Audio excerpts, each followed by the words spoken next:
Bien, bonjour tout le monde. Merci de l'invitation. J'ai été un petit peu surpris au début pour vous dire, comment l'Agence spatiale interagit avec les villes. Mais vous allez voir que les différents satellites qui sont... Ah, OK. Plus haut, comme ça, c'est bon? OK. Donc, vous allez voir dans les différentes applications, les différentes démonstrations, qu'il y a beaucoup de pertinence à utiliser les images satellitaires au sein de vos activités. Donc, on m'a donné le flicker, donc apparemment, je peux... OK. Donc, rapidement, je ne sais pas si vous le saviez, mais il y a une agence spatiale au Canada. Alors, je vais vous parler un peu de notre mandat, des différentes activités sectorielles, mais mon focus, principalement, c'est sur les données satellitaires. Qu'est-ce qu'on fait? Quels sont nos satellites? Puis, je veux focuser davantage, mettre l'accent, je dirais, sur les applications municipales qui pourraient vous intéresser. Donc, ici, c'est le mandat officiel de l'agence.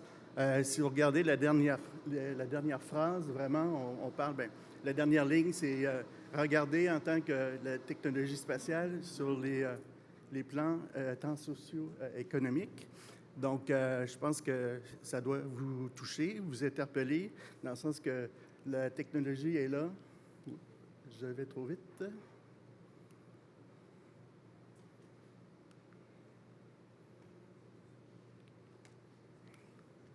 OK. Donc, oui, il y a une agence spatiale. L'agence spatiale est à Saint-Hubert. On est localisé sur la rive sud, donc ça m'a pris 1h30 venir ici. En temps normal, c'est pour nous plus facile de rester sur la rive sud. Mais l'agence spatiale, l'édifice a été édifié en 1989. C'est un édifice qui ressemble étrangement à la station spatiale, donc très modulaire.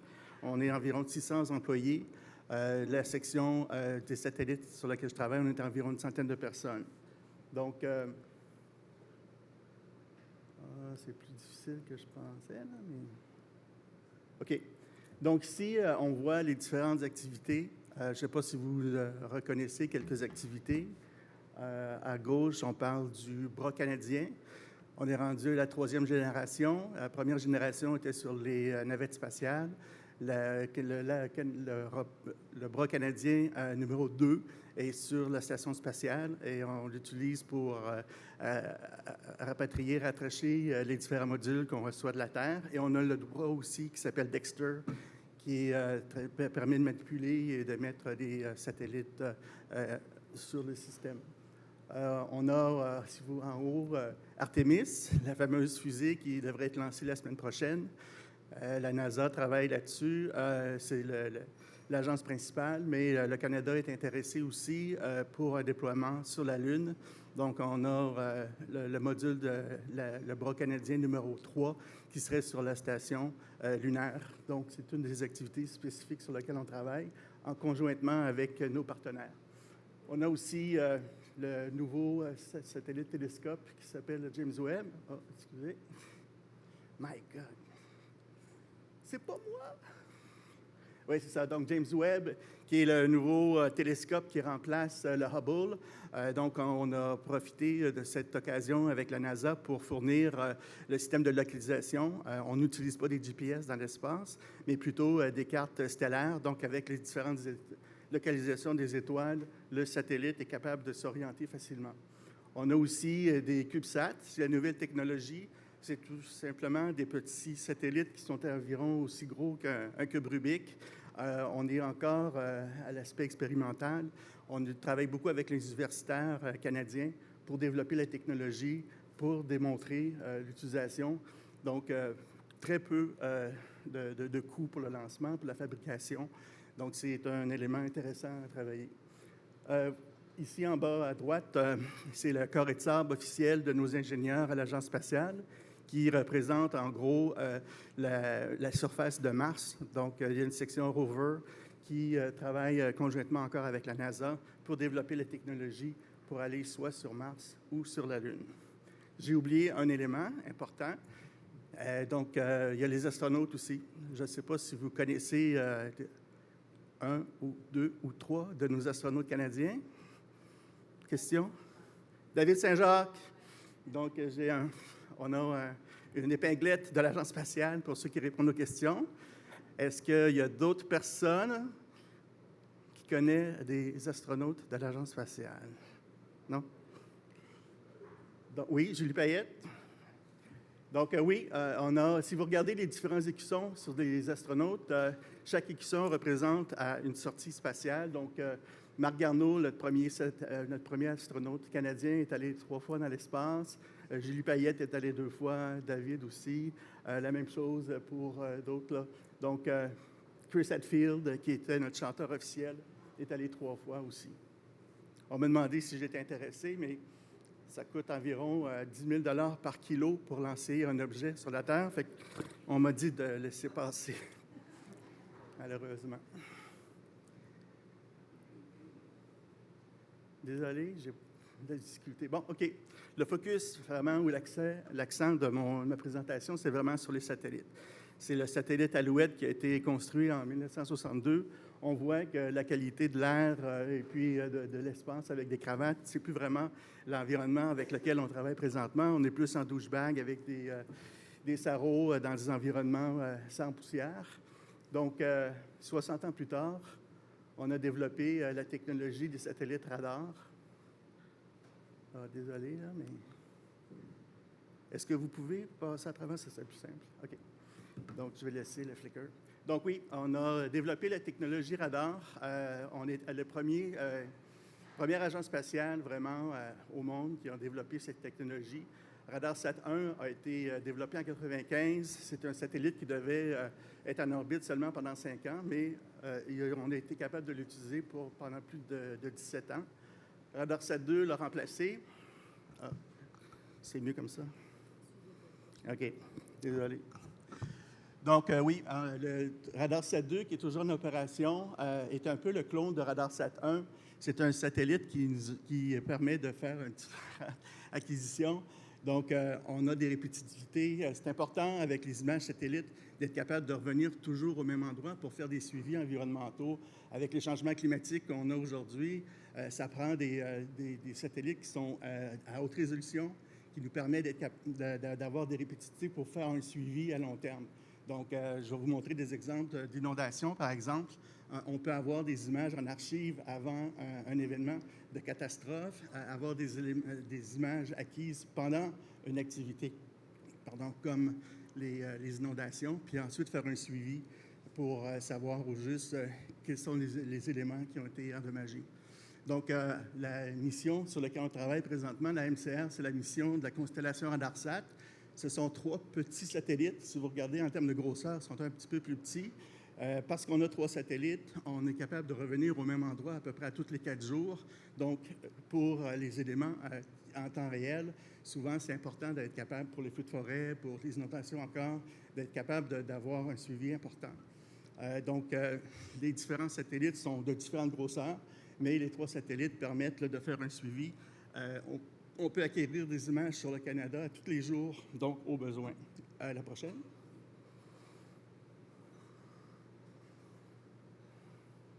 Ah, il n'y a pas de son?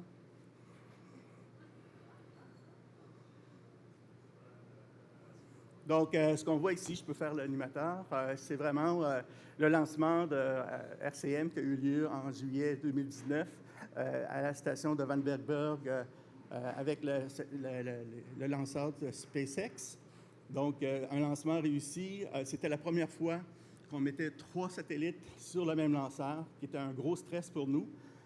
Mais heureusement, la technologie a fait que, on va le voir, le déploiement des 3 satellites se sont bien effectués et on a pu avoir les 3 satellites opérationnels tout à fait en même temps. C'est quand même un défi. D'habitude, tous les satellites sur lesquels on opérait jadis, c'était un à la fois. Donc là, présentement, avec 3 satellites, ce sont quand même 3 clones, un triplet finalement, mais qui sont leurs propres caractéristiques. Donc, on fait un suivi 24/7 pour être capable d'assurer une bonne qualité d'image pour les applications. OK, on va passer à la suivante. Donc, en gros, qu'est-ce que c'est RCM? Bien, c'est les 3 satellites. C'est des images acquises environ 250 000 par année. 250 000 images, là, c'est quand même beaucoup de terabytes. Ces images-là sont acquises principalement pour les activités des mystères, mais l'accès aux données est quand même disponible à tous les usagers.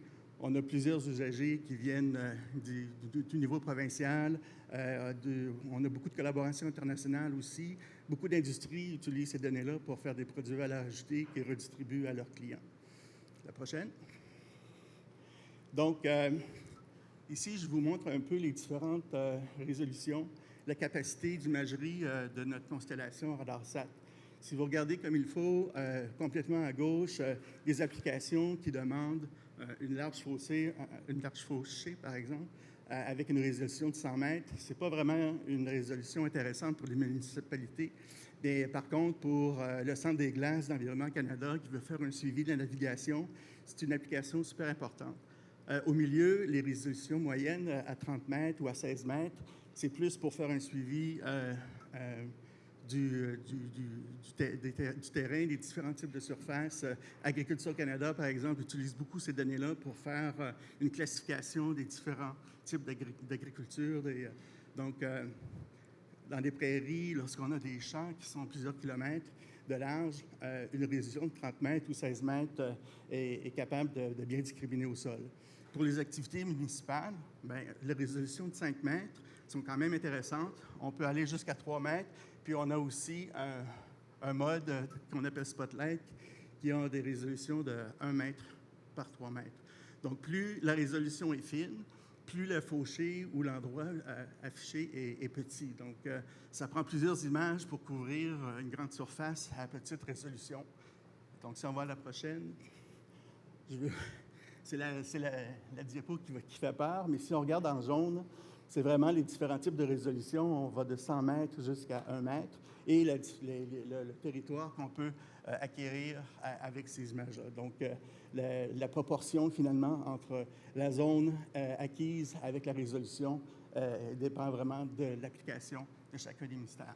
Donc, si vous voulez savoir les différentes options par la suite, qu'est-ce qu'on peut faire avec les images, on pourra en parler par la suite. Prochaine. Donc, avec la couverture de 30 mètres, on est capable de couvrir tout le Canada.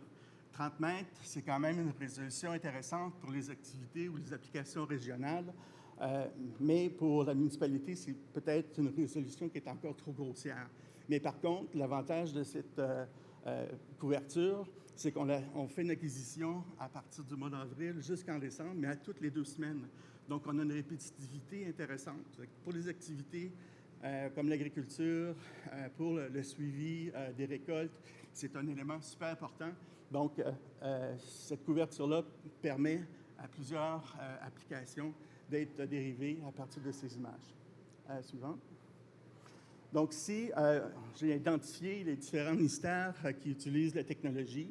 Le gros client ou usager, pour nous, c'est Environnement Canada qui fait le suivi des glaces et icebergs, qui font des simulations, d'assimilation de données, qui intègrent plusieurs données de différents types de satellites. Il y a de la surveillance de la pollution.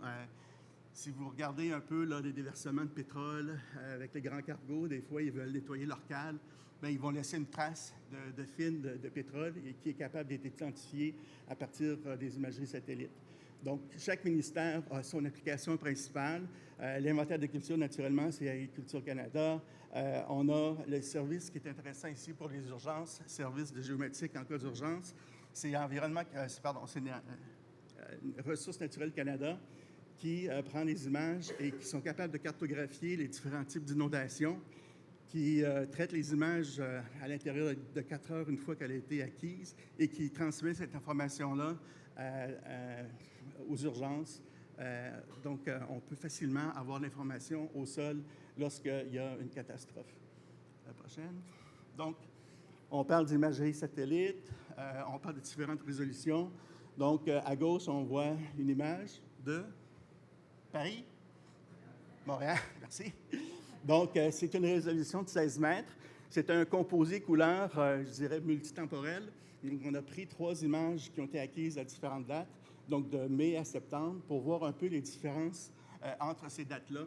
Et plus la coloration est vive, plus il y a un changement important. Donc, on voit que les changements, je ne sais pas si vous voyez comme il faut, mais les champs, souvent, sont de couleur plus foncée parce qu'à l'intérieur de quelques mois, bien, il y a une variation intéressante, autant au niveau de l'humidité du sol, mais de la croissance des végétaux.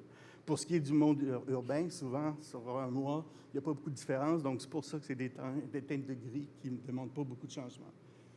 Ici, à droite, c'est encore Montréal, mais avec une résolution de 3 mètres. Donc, à partir de 3 mètres, on est capable de bien distinguer les zones urbaines, les rues, les types de végétation.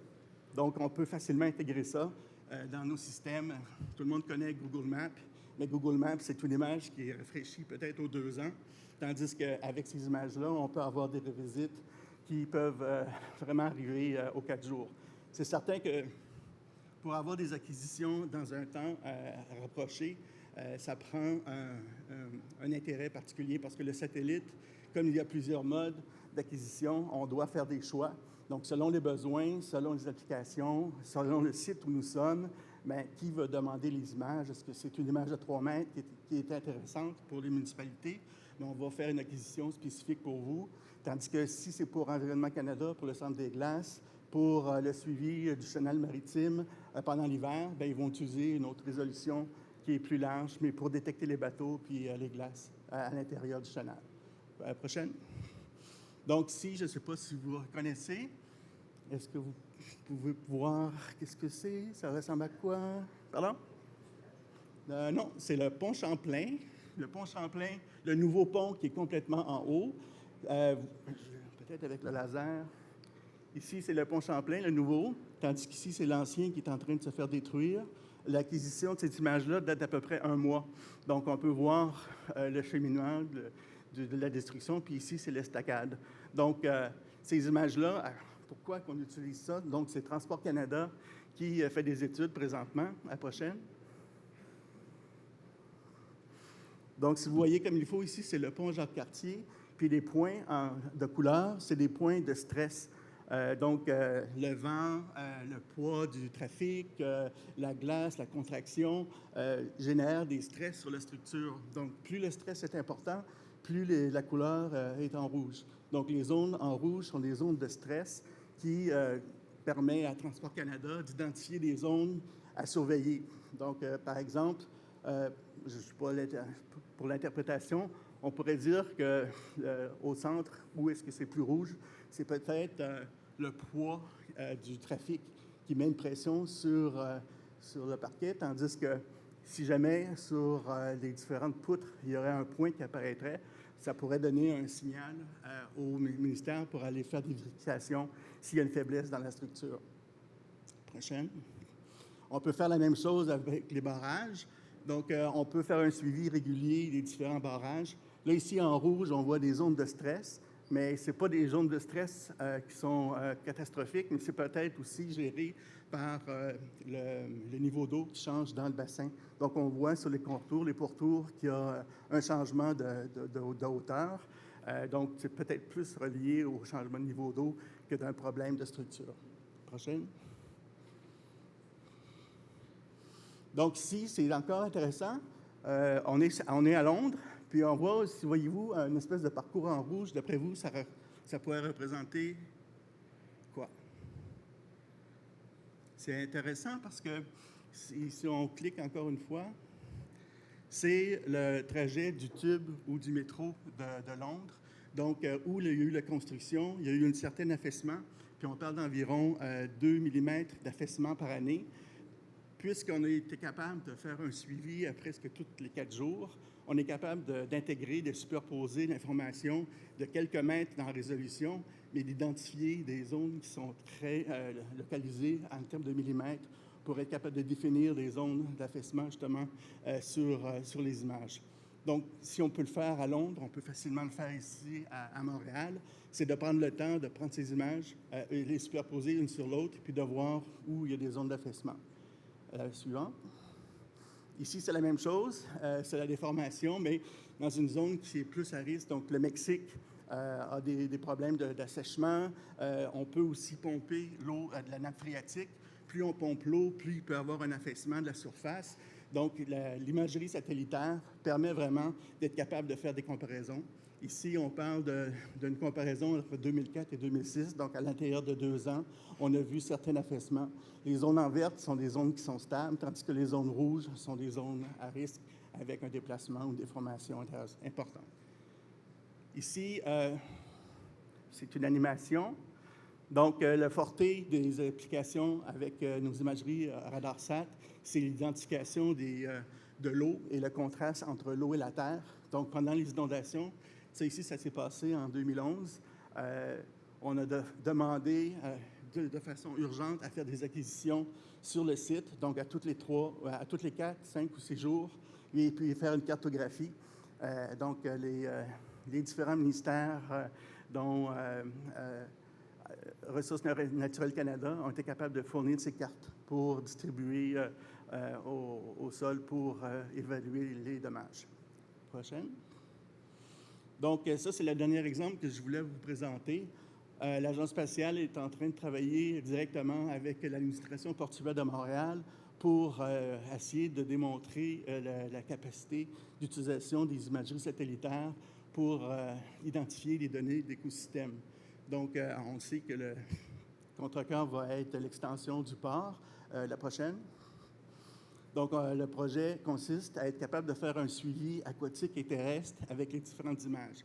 Naturellement, j'ai parlé de RadarSat Constellation, qui est un satellite radar, mais il y a d'autres satellites aussi qui sont disponibles, qui peuvent détecter la turbidité, les herbes aquatiques, tout ça. Donc, l'amalgame de données satellitaires va pouvoir permettre de faire une évaluation environnementale et de permettre là, à éviter des problèmes au niveau des déversements de pétrole, comme j'ai parlé tout à l'heure, puis de voir au juste la qualité du projet pour s'assurer qu'on garde une certaine pérennité au niveau de l'utilisation.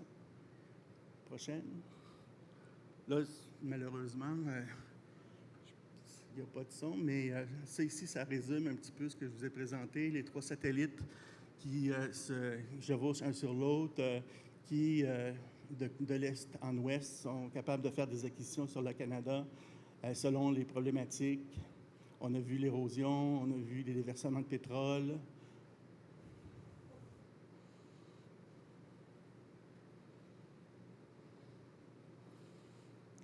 Donc, le radar a différents types d'imagerie, comme j'ai mentionné. Donc, selon l'utilisation, selon les besoins, on est capable d'identifier les surfaces nécessaires. Comme j'ai dit, Environnement Canada est un des gros clients qui fait le suivi cartographique des zones glacées. On a des projets avec les Inuits du Grand Nord pour identifier les zones où est-ce qu'on peut utiliser la glace comme route. La subsidence ou la persélisol, entre autres, par exemple, avec les changements climatiques, les sols du Grand Nord ont tendance à dégeler et il y a des affaissements qui sont détectables par nos imageries, les types de classification. Comme vous voyez ici, une résolution de 16 mètres ou 30 mètres sur des grands champs comme ça permet là, une bonne discrimination de l'utilisation du sol. Donc, on peut discriminer environ 50 types de cultures à partir des données autant de maïs, de soya et compagnie. Les inondations aussi, c'est un élément important. Donc, c'est une application majeure au Canada. On est capable de fournir les imageries, comme je l'ai dit, à l'intérieur de 4 heures. Voilà, ça fait le tour. La prochaine. Donc, merci pour votre attention. Si vous êtes intéressés, j'ai des collègues sur place qui sont disponibles pour discuter de projets spécifiques. Donc, il y a Frédéric, il y a Emma et Alexandra qui sont prêts à discuter avec vous de projets potentiels avec les municipalités. Bien, je vous remercie beaucoup, M. Delisle. Donc, on peut s'asseoir pour 2-3 questions rapides. Merci.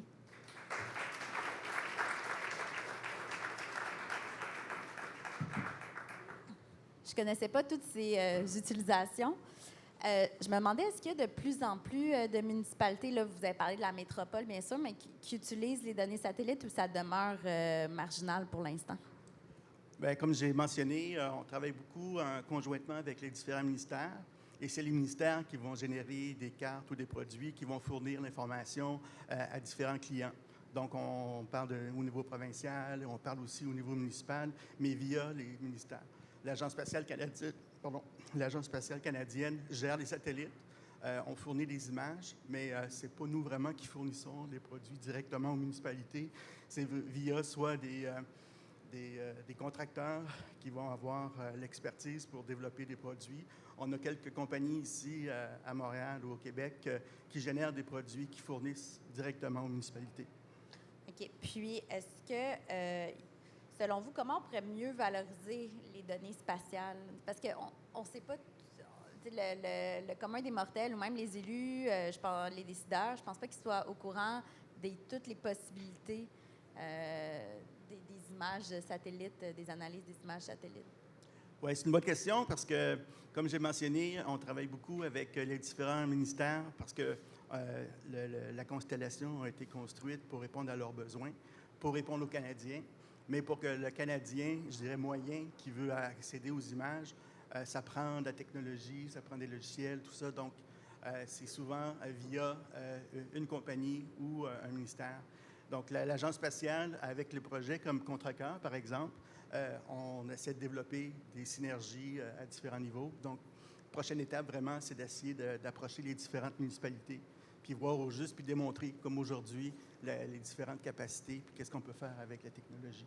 Mais est-ce que vous pensez que ça va vraiment aller avec une utilisation qui va grandir avec le temps, avec les besoins? Bien, on fait l'analogie souvent, une journée sans satellite. Aujourd'hui, les satellites sont... on est dépendant des satellites sans vraiment le savoir. Les GPS, par exemple, tout le monde utilise le GPS pour venir ici aujourd'hui, moi le premier. Ça, c'est une application importante. Les télécommunications, l'utilisation de l'imagerie, vous l'avez vu, il y a beaucoup de suivis environnementaux qui se font. Donc, les résolutions des différents satellites sont de meilleure résolution avec la nouvelle technologie qui s'en vient. On travaillait avec des résolutions de 50 mètres ou 30 mètres avant, puis là, je vous ai présenté des imageries d'1 mètre. Donc, s'il y a une capacité, puis il y a une utilisation possible avec les municipalités, puis c'est justement en discutant avec vous qu'on espère allumer une chandelle, une étincelle pour que vous puissiez là, savoir au juste quels sont les potentiels, puis comment on peut utiliser l'imagerie, la technologie. Parfait. Bien, je vous remercie beaucoup pour ces informations. Bien, merci à vous. Merci.